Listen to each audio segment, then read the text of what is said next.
They were built by the ancients in a time before Christ, to a scale that's unbelievable.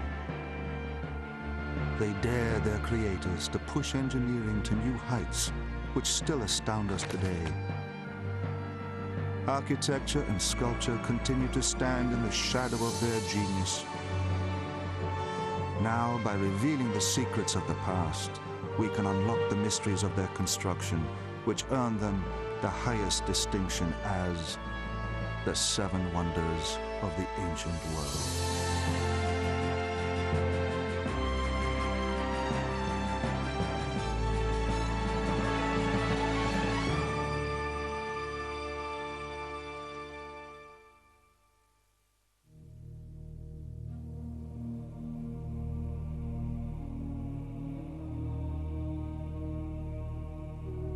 The Great Pyramid is the only survivor of the seven ancient wonders, the finest monuments of all time. The others have fallen, taking with them the secrets of their history and construction. They laid the foundations of human achievement, becoming the building blocks of modern architecture and sculpture.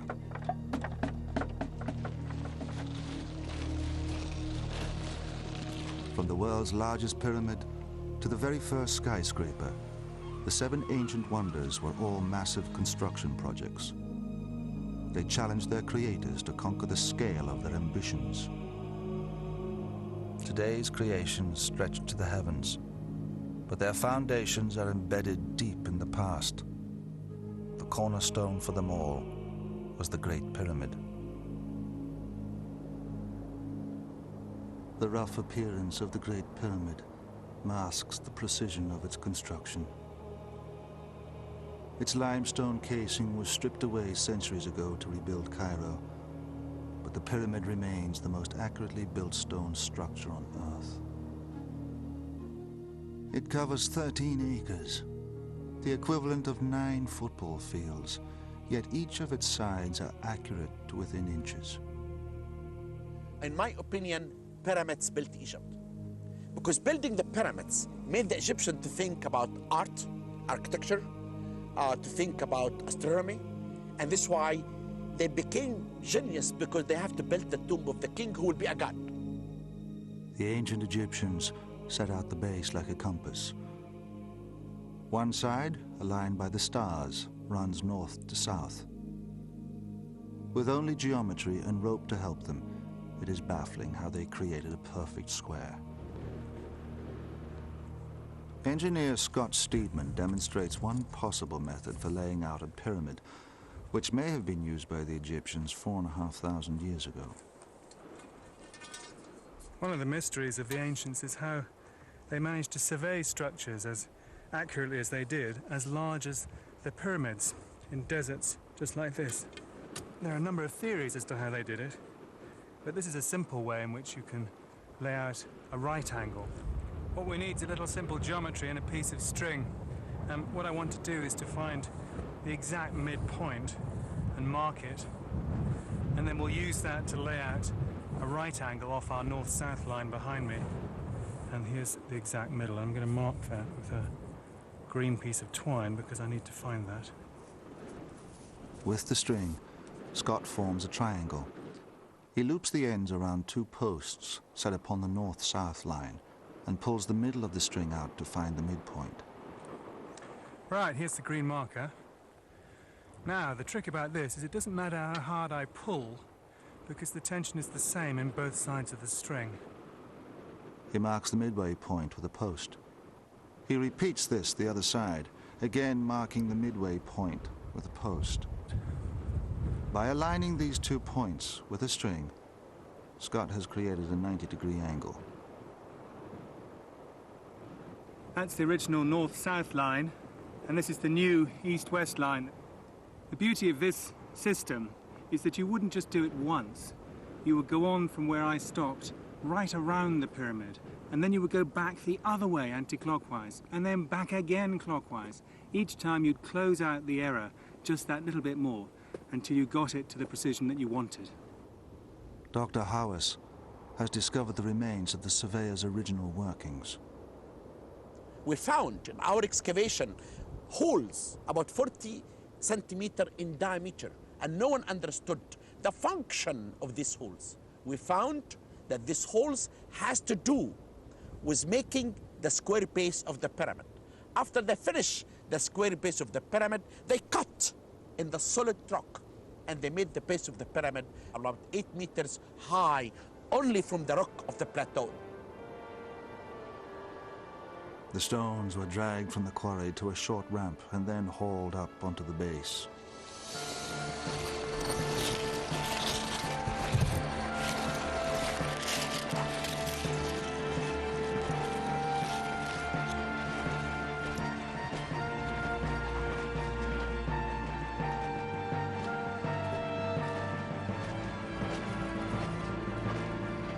Dr. Howes has discovered remains of the ramp which stretched 1,000 feet from the quarry. The ramp, based on my discovery, is located to the southwest corner of the Great Pyramid.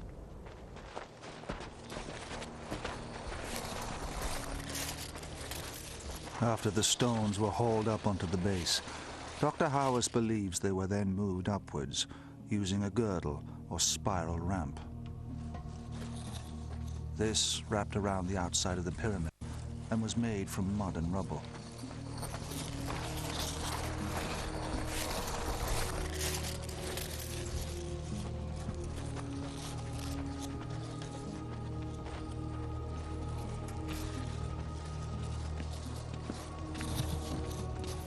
The spiral ramp grew higher as the pyramid was gradually built up. No one knows with certainty the exact ramp design. Other archaeologists believe the ramp was a straight one.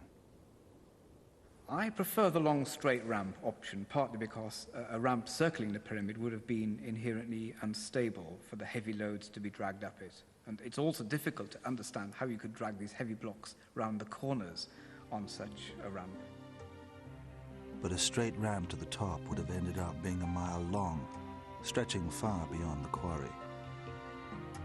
To retain a manageable gradient, its length and height would have needed continual adjustment. On the other hand, the spiral ramps have cornering problems.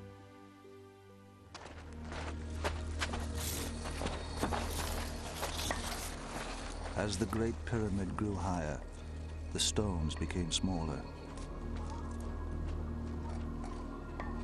Rollers running under the stones may have been used here for maneuvering. The builders used only the simplest techniques. The Egyptians used stone tools and copper tools, copper very frequently mixed with arsenic, which of course hardens up the copper, but iron was certainly not used. In fact, the Egyptians were very late into the Iron Age. Without any sophisticated tools, the stones were fitted with watertight precision to a height of 480 feet. Until little more than 150 years ago, the Great Pyramid remained the tallest structure on Earth. When built to the top, it resembled a series of steps. It was then ready to be cased in top-quality limestone. And then, of course, you start smoothing it off from the top down. So you do the top bit, then you take the girdle ramp down, then the next bit, and so on, until the whole thing is done. After 23 years, Khufu's tomb, the largest pyramid ever built, was complete. Pyramids are the most enduring ancient structures on Earth, and the Great Pyramid is the only ancient wonder of the world standing today. It has been imitated many times. Its stable form inspired one of today's most famous architects, Pei. He designed the pyramid at the Louvre in Paris out of glass. Pyramid is built of stone, it's solid, it's for the dead, and I hope the glass pyramid is transparent, it's for the living. But one thing I learned to respect the Egyptians is the proportion of that pyramid, of the Giza pyramid. It's the only one that we came to that satisfies from both directions, whether you look at it head on or look at it at 45 degrees. It's neither too flat nor too peaky. So I think that proved a point that, to myself anyway, that the Egyptians were right 4,000 of years ago. Khufu's pyramid was so admired that his son and grandson followed him, building their tombs alongside his on the Giza Plateau. But the Great Pyramid has remained the father of all ancient structures. The people came for the first time, they looked at it, said, God, how it was built, who built it?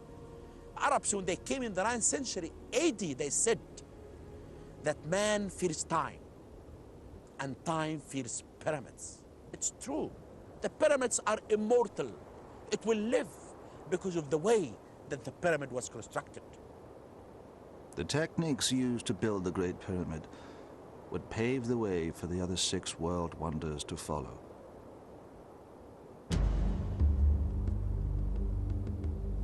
The Great Pyramid, the foundation for the other world wonders, was built in 2650 BC. It would take another 2,000 years before the next wonder of the ancient world was created.